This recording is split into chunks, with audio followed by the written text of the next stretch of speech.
ito na yung ating crankshell na pina-extend natin. Ayan, umabot siya dito. Ayan, hanggang dyan. Ayan, hanggang dyan ay naayos din siya. So, hanggang dito lang siya. Pero wala na tayo. Dito, kikinisin na lang natin dito sa part na to. Dito, kikinisin na lang siya. So, yan. Hanggang dito dapat yung ating ipoport. Kagaya dito. Ayan. So, hanggang dyan dapat. So, susunod natin dito. Tapos ito, papalalimin lang natin ng konti. Okay.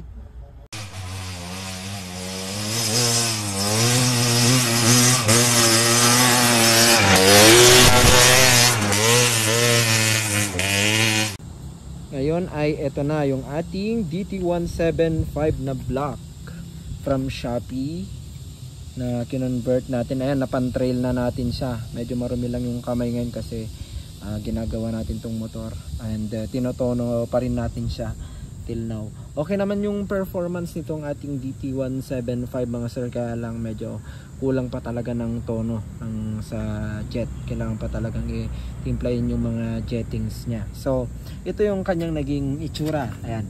So yung naunang video natin ay yan, umabot dito yung pagkahinang sa kanya, kaya kininis natin siya hanggang dito. Ayan. Okay, ayan siya.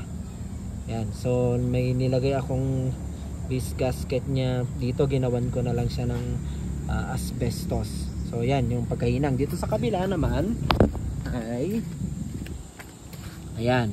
So ayan, umabot hanggang dito yung pagkahinang medyo pinasobrahan ko na lang po kasi sa inyo naman na diskarte nyo na kung pero mas safe kasi kung kahit hanggang dito para mas sure na lalapat yung lapad nito hanggang dito. Okay, so ang naging problema lang po natin, problem encountered lang para sa kalaman ng iba, nung pina-reface ko ito, tong machine, tong crankshell natin na pinahinangan natin, ay nagkaroon ng singaw dito. Ayan, dyan. Kasi siguro hindi masyadong pulido yung reface niya. Kaya ang ginawa natin ay minano-mano pa rin natin ng liha ito. Nilagay natin ginamitan natin ng salamin na malapad and then liha, saka natin siya niliha para lumapat siya. So yun yung isa nga siguro na possible na ma-encounter nyo mga sir kung in case na papahinang nyo to and then papa-resurface ninyo. Siguro mas maganda kung ako lang mas mainam siguro na minsanan na yung pagpapa-reface, hindi lang dito sa may nahinangan na part.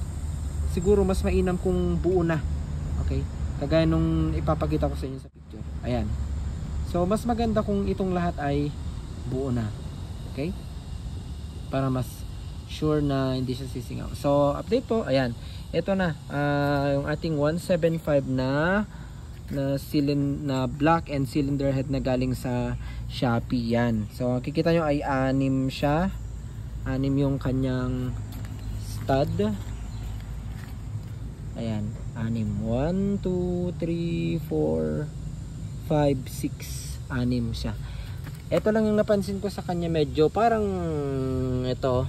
parang ang laki ng space niya dito. Ayan, pero okay naman, hindi naman.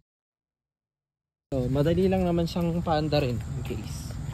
Ito, mandar na kasi ito kanina, pero madali lang siyang paandarin. Ayan. One-click lang yung ating DT175. Okay mga sir. So, ayan po yung ating conversion sa DT175.